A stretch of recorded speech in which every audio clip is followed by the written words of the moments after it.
So you're thinking about buying a vacation condo right here along the Emerald Coast, and you're trying to figure out, is this going to be the best idea for you, or is it going to be absolutely terrible? Let's talk about it.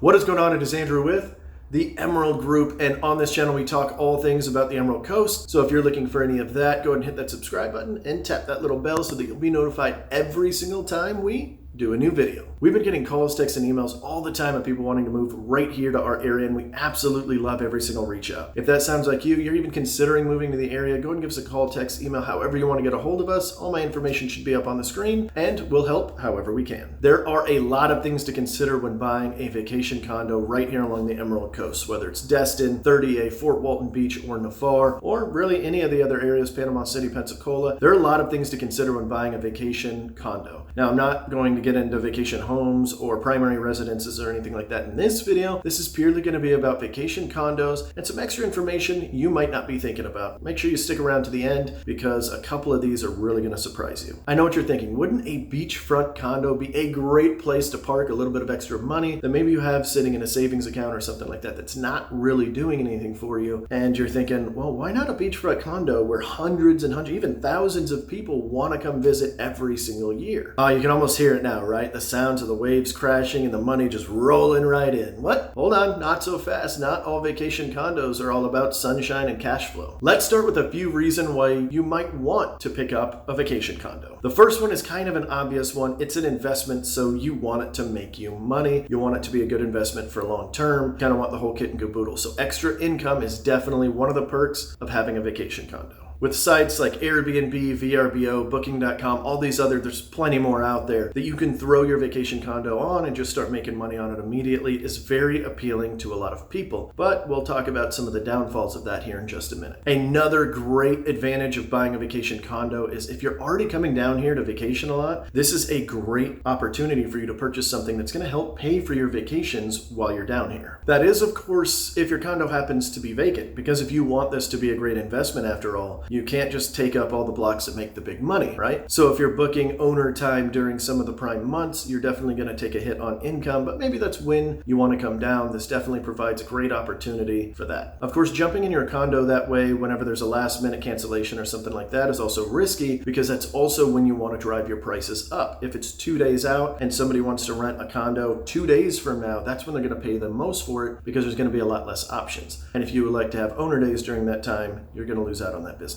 Quick disclaimer before we go too far into some of the tips that I'm going to go into. This is not legal advice. This is not financial advice. You still need to check with your professionals to make sure this is the right move for you. So another great perk of having a vacation condo is if you rent it out more than 14 days a year, you can actually treat it just like a business. Of course, that means you're going to have to pay taxes on the income that the condo brings in, but that also means you get a lot of write-offs. So here's a list of a few of the write-offs. Of course, this is nowhere near the all-inclusive list, but here's just a few examples. Your hosting fees, let's say on Airbnb, VRBO.com, Booking.com, etc., you can write those off. You've got all your utensils, your pots and pans. You're going to have to replace those about every single year because trust me, people will take your pots and pans out to the beach. I don't know why they do it, but we see it all the time. So you've also got your occupancy taxes, your insurance, and then of course any maintenance that you need to do on the property. You can also write off your property management fees, which as we'll talk about a little bit later are going to be the largest chunk, the biggest write-off that you can do should you choose to have somebody manage the property for you. And then of course if you take a mortgage on it, you can also write off the mortgage interest. Now of course there are lots of little tactics and strategies you can use. Another one is you're allowed so many owner days, I believe it's 10 per year, that you can come by to do repairs, maintenance, updates, all of that good stuff. So you can strategically place that around the time you want a vacation, spend a little bit of time while you're there painting walls, updating things, fixing things, swapping out things if you need to,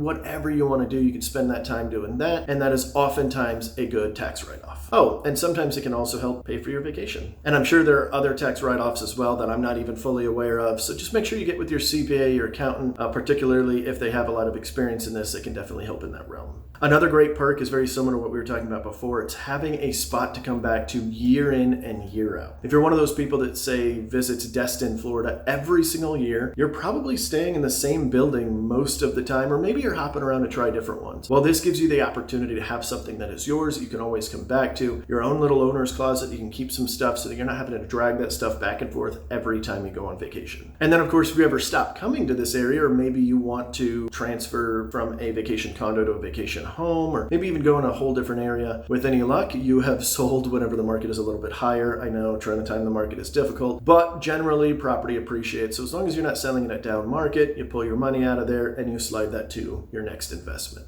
Now, those are just a couple of the perks to kind of get you thinking, but there's also a few drawbacks to think about, and some of those are financial. One of the largest expenses you might have whenever it comes to a vacation condo is the property management fees. Now, of course, you can manage it on your own, but that's going to take a ridiculous amount of time and effort, and putting it on all these different websites and changing the price, depending on what season it is to maximize value, and all of that can be really, really daunting, even for one vacation condo. But on the flip side of that, if you pay a manager, they're going to be anywhere from about, here in our area, I notice anywhere from about 20% all the way up to about 35%, with the most common being around that 25 to 30%. So you can expect approximately 1/4 or 1/3 of your gross income to be swiped away just in management fees. And the more they do for you, the more expensive they will be. So if they're setting up cleaners and they're setting up maintenance and they're just automatically doing everything for you and just handing you a check every month, then you're going to pay a little bit on the higher end of that. Whereas if they're just booking everything online, but you've still got to do the cleanings and you've still got to do all of that and a bunch of other stuff, then they might charge a little bit less. And then of course, if you are managing it yourself, you also have to worry about restocking everything every time you go in there to clean it. So new linens, new towels, new dishwasher soap,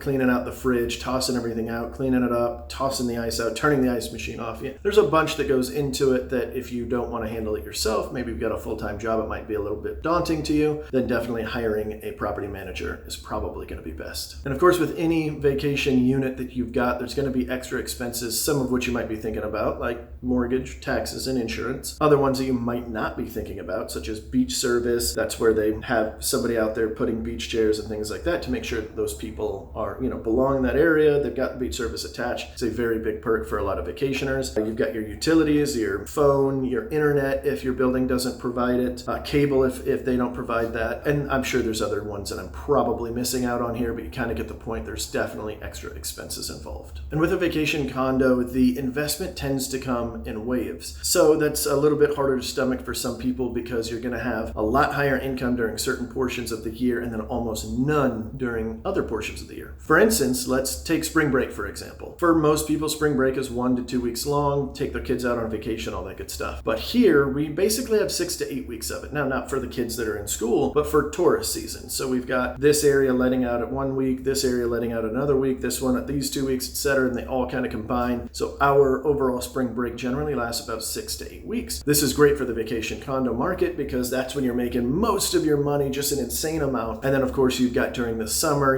July 4th is a big one, but of course any time where it's very hot, the condos are generally also hot. So that's when you're going to be making the bulk of your money. So in a period of about 5 to 6 months, you're making most of the money, probably 80% of the money that you'll make the entire year. And then as it starts cooling down, you might get some snowbirds in that might rent it out for a month or two straight, but it's going to be at a much cheaper cost because, well, everything's a lot cheaper then because you've got less demand. Of course, if you're one of the lucky ones that have consistent snowbirds, they're generally fairly loyal. Once they find a condo or a complex that they really like, they try to keep going into that one year after year. And if you're lucky enough to have one of those, that's great. That'll help keep and offset some of your costs during the cooler months. Now, depending on how you are going to purchase the property, whether you're using cash or a mortgage, this can be another disadvantage. As with a lot of investment properties, you might not be able to purchase this with just 20% down. In fact, the most common that I see is 25 to 30% as a down payment in order to pick up an investment property like this. Of course, if you purchase this as a second home, but you don't really rent it out for large amounts of income, then there are ways around that, but that's going to be a whole nother video because there is a lot on that subject. So whenever that's up, we'll either put it down below or put it up in the cards up here, but we will be doing a separate standalone video just on that topic. And as with any investment, every condo is is going to be a little bit different. So one might be cash flowing like crazy, another one might not be, especially after you pay all your fees. And if you have a mortgage on it, oftentimes it's not really a cash cow. So typically what I tell people is if you're coming down here for purely investment, there are condos just for that. Just plan on never being inside of it. We can definitely find you something in that realm. But for the most part, generally, it makes more sense if you are coming down to visit in this because of all the tax write-off benefits that you get. And if you're already paying, let's say $10,000 or $20,000 a year for a vacation anyway, just to get into one of these condos, owning one of them can really offset your costs. And then, of course, if you decide not to do that, sure, your income might be a little bit higher, but it might not benefit you overall from some other investments you might be able to make. But just like I mentioned before, I'm not a financial advisor by any means. I'm just showing you my experience from the real estate side of things, that generally that is the best bet if you are going to be using the condo for your vacation. That is a very basic overview of some of the pros and cons of buying an investment condo out here. If you have any deeper questions, which I'm sure a lot of you will, that's fine. This was just meant to be kind of an overall, hey, here's just a couple of things to think about if you're in the early stages of thinking about it. If you're in some of the more advanced stages, we will be having more videos about this. And of course, you can always reach out to us. Well, that's all we've got for you this week. See ya.